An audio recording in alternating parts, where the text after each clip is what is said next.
हमारे साथ एक जी सीनियर जर्नलिस्ट सुनील शुक्ला जी जुड़े हैं, बहुत अच्छे पत्रकार हैं। देश दुनिया में लोग उनको बहुत ध्यान से सुनते हैं। सुनील शुक्ला जी, आपका क्या मानना है कि जो असम में राहुल गांधी के साथ हो रहा है, क्या वो उचित है और क्या वाकई में उनकी जान को खतरा है? धन्यवाद संजय जी। नहीं, जो कुछ भी हो रहा है वो उचित तो नहीं है, वो गैर लोकतांत्रिक है। वह किसी विपक्ष के नेता के साथ जो व्यवहार होना चाहिए उसके अनुकूल नहीं है। जिन मर्यादाओं परंपराओं के लिए हमारा देश जाना जाता रहा है उसके अनुकूल नहीं है और अमर्यादित है। विपक्ष के नेता को आपको जगह देनी होगी। अगर आप नहीं देते हैं, गोया कि आपका लोकतंत्र में विश्वास नहीं है, असहमति के प्रति, आलोचना के प्रति आपका रुख सकारात्मक नहीं है। लेकिन जो कुछ भी आप कर रहे हैं, माने जो असम की सरकार कर रही है, उससे असम की सरकार को और वहां के सत्तारूढ़ दल को, यानी भारतीय जनता पार्टी को कोई फायदा होने वाला नहीं है।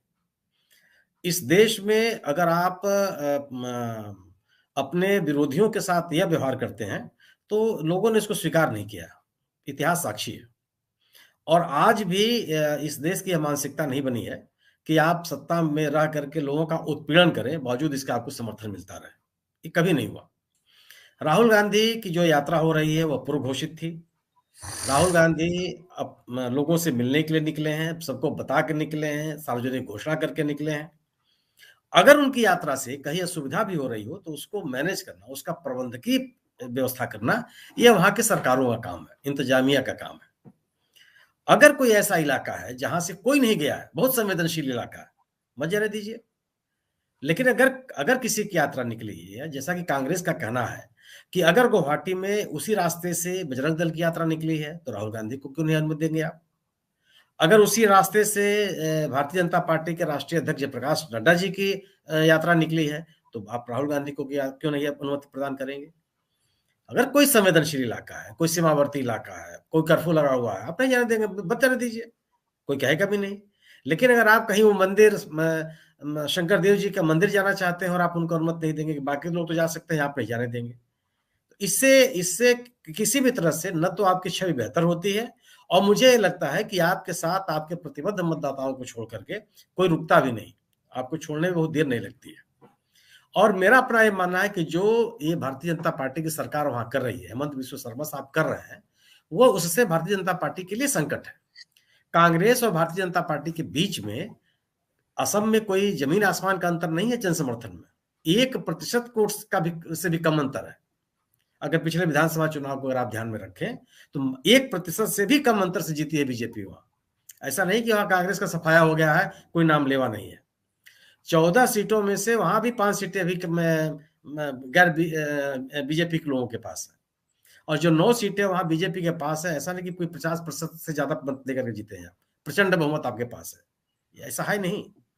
और उत्तर पूर्व की स्थिति जो आपके सामने है वो भी आप देख लीजिए कि एनडीए दल समूह का एक सदस्य मिजो नेशनल फ्रंट ने आपके साथ प्रचार करने से मना कर दिया। उसी मिजोरम में आपको 40 सीटों पर लड़ने के लिए उम्मीदवार नहीं मिले। जिन 28 सीटों पर आपने उम्मीदवार खड़े किए उसमें से अधिकांश की जमानत जब्त हो गई और एक 2.5 साल पहले एक अस्तित्व में आई एक पार्टी ने वहां के एनडीए के समर्थक दल को सत्ता से बाहर कर दिया। तो राजनीतिक स्थितियां वहां बहुत एकदम अलग तरह की हो रही हैं, जो भारतीय जनता पार्टी के पक्ष में नहीं दिखाई पड़ती। 25 सीटें हैं उत्तर पूर्व में और उस उत्तर पूर्व में जो 11 सीटें मैंने असम को छोड़ करके वहां भी भारतीय जनता पार्टी के खिलाफ कांग्रेस मौजूद है। और जिस तरीके का स्वागत मिजोरम में, मणिपुर में, नागालैंड में, मेघालय में और अरुणाचल प्रदेश में हुआ है राहुल गांधी का, इसके पीछे कुछ न कुछ राजनीतिक संदेश है। यह बहुत जनसंख्या वाले राज्य नहीं है, छोटे छोटे बस्तियां हैं, बहुत कम जनसंख्या के राज्य हैं ये। लेकिन जिस बड़े पैमाने पर उतर करके लोगों ने राहुल गांधी का समर्थन किया है, उनकी सभाओं में लोग उपस्थित हुए हैं, इससे कम से कम भारतीय जनता पार्टी को कुछ न कुछ सीखना चाहिए। और मैं तो यह मानता हूं कि हेमंत बिस्वा शर्मा साहब ने कांग्रेस की मदद कर दी, राहुल गांधी की मदद कर दी। यह इस यात्रा को उन्होंने बहुत चर्चा में ला दिया। आज अगर आप सोशल मीडिया पर ये ट्रेंड हो रहा है कि राहुल गांधी की यात्रा, राहुल गांधी की यात्रा, लोग खोज रहे हैं कहाँ हो गया, क्या हो गया, कैसे हो गया। वो विद्यार्थी आपके मना करने के बावजूद, अगर विद्यार्थियों के उस विश्वविद्यालय में आपने उनको जाने नहीं दिया तो क्या वहां के उस विद्यार्थी वहां के निकले नहीं क्या? वहां के लोगों से राहुल गांधी का संवाद नहीं हुआ। राहुल गांधी को रोक करके वहां के विद्यार्थियों से मिलने गए। राजनीति में अगर आप अपने विरोधियों के साथ इस तरह का व्यवहार करते हैं तो मेरा अपना मानना यह है कि बड़े वर्ग का आप विश्वास खोते हैं, और यह आपके बेचैनी और आप में असुरक्षा के भाव का संकेत है। मजबूत नेता जो होता है, जिसके पास जन समर्थन है, लोगों के बीच में पॉपुलर है, वो इस तरह की हरकत थोड़े करता है कि आप चलने नहीं देंगे, अनुमति नहीं देंगे, सभा नहीं होने देंगे। इससे कुछ होता नहीं है। यह जरूर है कि असम में खासतौर से राहुल गांधी के ऊपर जिस तरीके से हमले हुए वह चिंताजनक है, और यह स्वीकार किया जाना चाहिए कि राहुल गांधी को, कांग्रेस को, इंडिया दल समूह के लोगों को एहतियात बरतना चाहिए। राहुल गांधी आज की राजनीति में, देश की राजनीति में राहुल गांधी की आवश्यकता है। एक ऐसे नेता की जरूरत है जो सरकार के खिलाफ मजबूती के साथ जनता से जुड़े हुए मुद्दों को लेकर के बात कर सके, वह बात कर सके जिससे जनता का सीधे सीधे सरोकार है, जनता के सवाल जिससे जुड़े हुए हैं। तो आज राहुल गांधी की आवश्यकता है। और यह आप राहुल गांधी पे हमला कर दें, नारेबाजी करना ठीक है, किसका विरोध नहीं हुआ, लेकिन अगर आप याद कीजिए कि जिस इंदिरा गांधी को इमरजेंसी के बाद इस देश की जनता ने खारिज कर दिया था, प्रचंड बहुमत से जीती थी जनता पार्टी, लेकिन जब यह बात लगने लगी कि आप इंदिरा गांधी का उत्पीड़न कर रहे हैं, बहुत कम समय में सत्ता में वापस आ गए।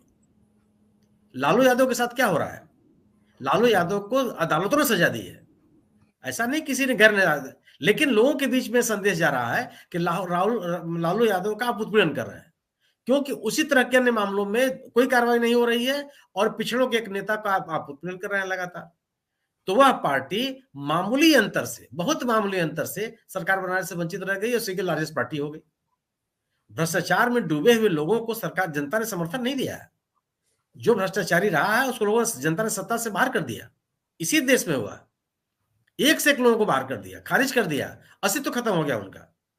लेकिन अगर ये संदेश जाने लगेगा कि आप उनका उत्पीड़न कर रहे हैं, तो लोग उनके पीछे खड़े हो जाएंगे। और ये बिहार का संदेश है आपके सामने। आप शिबू सोरेन के साथ क्या कर रहे थे? आप इतना पीछे पड़े कि आज फिर झारखंड मुक्ति मोर्चा बड़ी ताकतवर क्यों उभर आएगी? आपकी कार्रवाई में कभी भी उत्पीड़न का संदेश नहीं जाना चाहिए। यह साफगोई सत्ता के लोगों को ध्यान में रखना चाहिए हमेशा। राहुल गांधी के साथ जो आप कर रहे हैं, राहुल गांधी कुछ देश के लिए खतरा थोड़े हैं। हाँ, लेकिन जरूर है कि राहुल गांधी को सतर्क रहना चाहिए। जो उनके सुरक्षा कर्मी उनको सलाह दे रहे हैं उसको उनको मानना भी चाहिए, क्योंकि उनकी आवश्यकता, उनके ऊपर ये हमले का कोई तर्क ही नहीं है। क्यों हमला करेंगे भाई? अगर आप राहुल गांधी को शंकर देव जी के मंदिर में जाने का अनुमति दे दिए होते तो कितना समय लगता? 10 मिनट, 15 मिनट, 20 मिनट। दर्शन करते, हाथ जोड़ते, पूजा प्रसाद चढ़ाते, फूल माला चढ़ाते, चल देते। सुबह सुबह का समय था, लोग कुछ मिलते नहीं मिलते। आपने उनको 1.5 घंटे वहां बैठा दिया, रघुपति राघव राम का भजन करने का उनको मौका दिया, आसपास के लोगों को इकट्ठा होने का मौका दिया, और एक बड़ा भारी माहौल बना दिया आप उनके लिए। क्या हासिल हो गया आपको? कुछ हासिल तो हुआ नहीं। उनको उनके कांग्रेस के नेताओं ने जाकर के मंदिर में पूजा की, प्रसाद भी ला करके उनको दे दिया, वही प्रसाद पाके चल दिया, आगे बढ़ गए। नुकसान तो कुछ नहीं हुआ उनका, राजनीतिक रूप से उनका फायदा हो गया। अगर गुवाहाटी में आप उनको चलने नहीं देंगे तो क्या गुवाहाटी के लोग राहुल गांधी से मिलेंगे नहीं? ये संभव है क्या राहुल गांधी की सभा नहीं हुई वहां? तो सवाल इस बात का है, अगर आप अपने राजनीतिक विरोधी से इस तरह से आचरण करेंगे तो मेरा अपना मानना यह है कि आपको कोई फायदा नहीं होने वाला। यह आपके लिए उत्तर पूर्व के राज्यों में बीजेपी के खिलाफ एक अलग तरह का राजनीतिक माहौल बनता हुआ दिख रहा है। और अगर आपके साथ नहीं लड़ती, आपके साथ नहीं जाती, तो इस दीवार पर लिखे हुए नारे को पढ़ना चाहिए।